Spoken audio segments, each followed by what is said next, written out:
Hi dollies! I made this custom K-pop demon hunter's Rumi doll and I'm gonna show you exactly how it's done.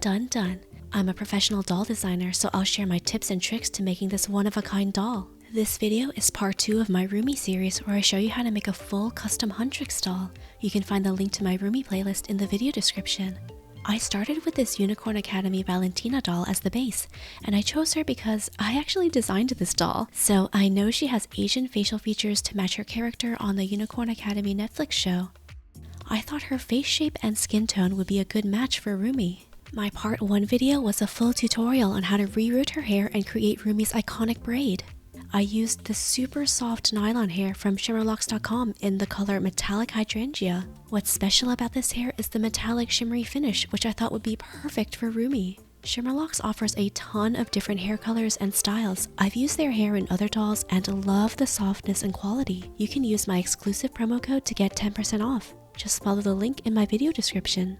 I'm going to focus on painting her face and body markings in this video, so if you're looking for my hair tutorial, check out part 1 in my Rumi playlist. To protect her hair, I pinned a paper towel around her face. You can also use plastic wrap or a thin cloth. I wrapped another paper towel around the braid. I already sealed the blank face with a layer of Mr. Super Clear, so now I'm starting to sketch out her eyes using a watercolor pencil. I'm using the pencil marks as a guide for painting her eyes, so it's okay to keep the marks light. I use my Japanese precision tip eraser to fix and clean up my lines. If you're interested in what supplies I'm using, everything I use in this video is linked in my video description. Don't worry, this part of the video is not upside down, it's just how I draw the left side of her face since I'm right-handed. Now that I sketched out her eyes, I'm going to very lightly draw the shape of her eyebrows. I'll save my work with another spray of Mr. Super Clear, and while that's drying outside, I can prep the next part, which is her blush. If you want to be a professional doll artist, you need to know how to use contour as well as blush, which is why I'm using all these different shades of chalk pastel. I'm blending these colors to create the perfect shades of contour and blush. Starting with contour, I mixed a taupe color and used a fluffy brush to add some broad contour along her jawline. This will slim the bottom of her face and make her chin look more pointy. Then, using a smaller brush to darken it a little more, you can see how my contour affects the face shape in this side-by-side image. Using this white pan pastel, I'm going to add highlights on the top of her cheeks. Pan pastels have a creamy texture and more opaque finish, which makes them perfect for adding highlights. I'm also highlighting her nose to make it look higher. When you layer blush on top of the white pan pastel, it actually makes the blush color look brighter. I'm using a peach color blush on the center of her cheeks and a cooler red on the sides of her cheeks. Don't forget to blush in and behind the ears. Now let's do her eye makeup. My inspiration for this doll is the final fight scene, so I want to give her this dramatic golden eyeshadow. I'll show you how to do this with watercolor pencils and paint. My favorite brand is Faber-Castell because the pencil colors come out so smooth and pigmented. To create the smoky eye, I'm layering purple and brown at the edge of her eyes, and then a lavender on top of her eyelid. Here's how the eyeshadow looks so far. Before I finish painting her eyes, I'm actually going to contour the sides of her nose. Rumi's nose is thinner and smaller than this doll, so to make her look more like Rumi, I'm adding some taupe chalk pastel to the side of her nose. I only did the right side of her nose so you can see the difference. Now I'll contour the other side. Alright, now to finish her eyes. I bought these paint brushes from the Volk store in Tokyo, and this was the perfect opportunity to try them out. I started painting her eyeliner with a base purple color. I'm so glad I bought these paintbrushes because they're so smooth and precise. It takes a couple coats of white paint to fill in the whites of her eyes. I know it looks crazy right now, but trust me, you're going to want to stick around for the final look. Mixing her eye color here. Pro tip, if you want your brushes to last, never mix your paint with them. Use a palette knife or other mixing tool instead. It usually takes 2 coats to get all the base colors down. Now I'm extending the eyeliner for a more dramatic look. If you've seen my other doll makeovers, you know that I love making gradients. Here I'm using brown to create a soft gradient at the inner corners of her eyes, and a dark purple in the center of her eyeliner. Let's darken the bottom eyeliner with some paint. To make a golden gradient inside of her irises, I layered lighter and lighter colors of paint. I love the way it looks like it's almost glowing. I thought that she needed more purple eyeshadow, so I layered more pencil on top. Don't worry, the golden part of her makeup will be coming soon. Pure gold is actually pretty hard to see on top of lighter skin colors, which is why I'm adding all this purple first. Once I add the gold on top, the gold will actually pop out and look even more shimmery if there's a dark shadow color underneath. At this point, I had been painting her eyes for hours and kind of needed a break, so I decided to switch up and paint her lips. I used a darker color for the top lip to add more dimension, a dark line in the center for contrast, and a small highlight on her bottom lip. Finally, we're gonna be golden. I'm using gold acrylic paint over her eyelids, and like I expected, it looks amazing. Let's add it to her other eye and also use it to highlight her under eye. Next is my favorite part of every doll makeover, the eyelashes. To create soft tapered lashes, I'm lightly drawing them with a watercolor pencil first, then going over them with thin layers of paint.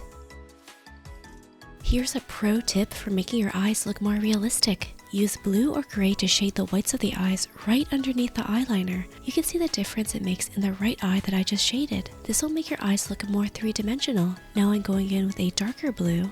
Here it looks even better.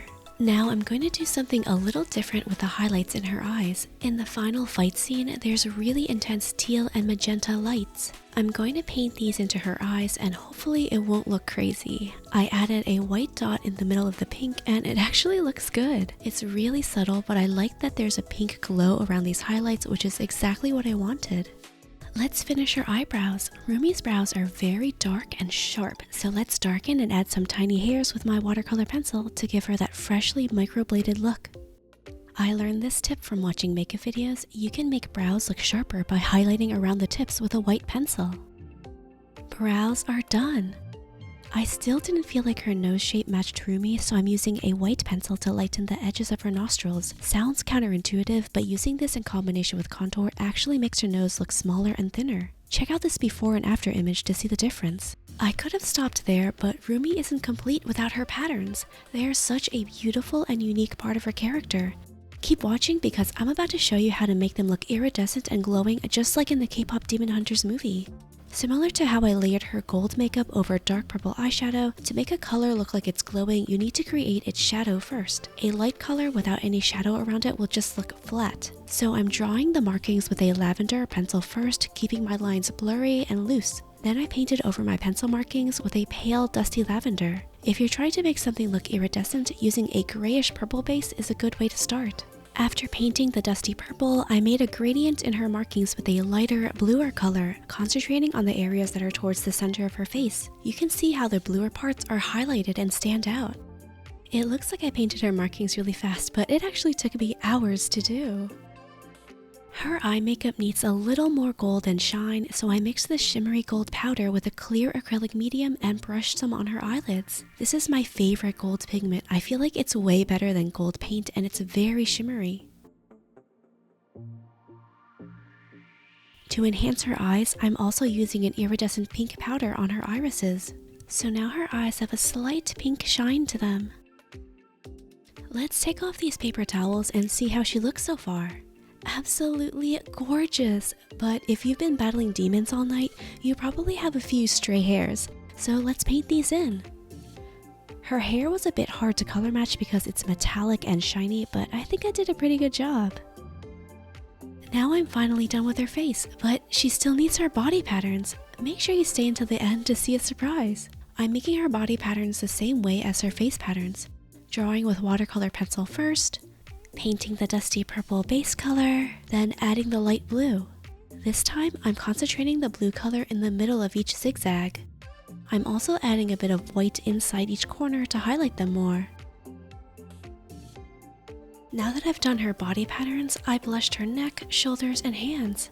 And are you ready for my surprise? I actually made her patterns glow in the dark.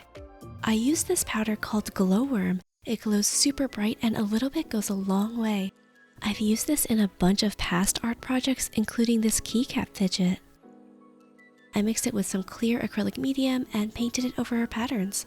It glows really bright in person, but it was basically impossible to film this in the dark, so I took some nice photos to show you how she looks. You can see her patterns glowing bright blue. What do you think of my Rumi doll? Right now, she's just wearing some old doll clothes that I found. but in my next video, I'm gonna make her golden outfit and ultimate weapon. So if you want to see more, give me a like.